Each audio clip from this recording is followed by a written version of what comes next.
হাত পা বাঁধা অবস্থায় এক অপরিচিত ব্যক্তিকে জীবিত উদ্ধারের ঘটনা। ধলাইয়ে শ্মশানঘাট সংলগ্ন এলাকা থেকে এক ব্যক্তিকে উদ্ধারের ঘটনায় চাঞ্চল্য।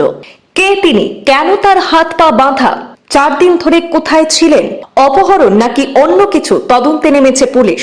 ধলাইয়ের এই রহস্যময় উদ্ধার ঘিরে উঠছে একের পর এক প্রশ্ন।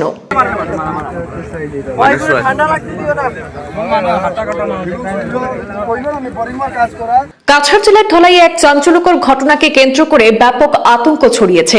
লালাপুর রোড সংলগ্ন ধলাই শ্মশান ঘাটের আগের অংশ থেকে আজ বুধবার সকালবেলায় হাত পা বাঁধা অবস্থায় এক অপরিচিত ব্যক্তিকে জীবিত উদ্ধার করা হয়েছে।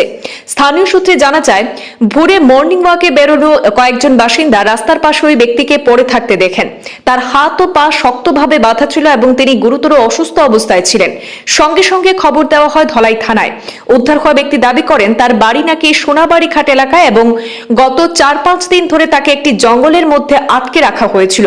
তবে কি কারণে এবং কারা তাকে সেখানে নিয়ে গিয়েছিল সে বিষয়ে তিনি বিস্তারিত কিছুই জানাতে পারেননি।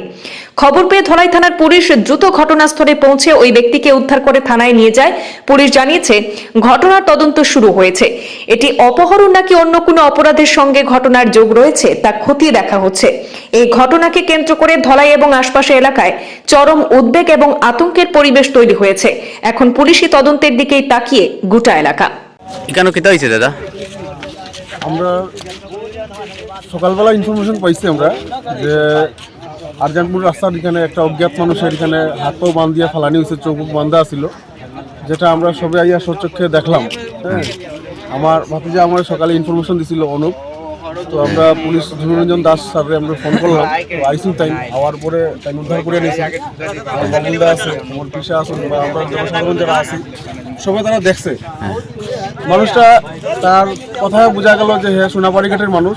4-5 জন মানুষ গত 2-3 দিন আগে তারে বান্ধিয়ে হাত পা বান্ধিয়ে নিছিল, যেটা সেকেন্ড স্যারের সামনে কইলো আর কি, যেটা আমরা শুনতাম বললাম।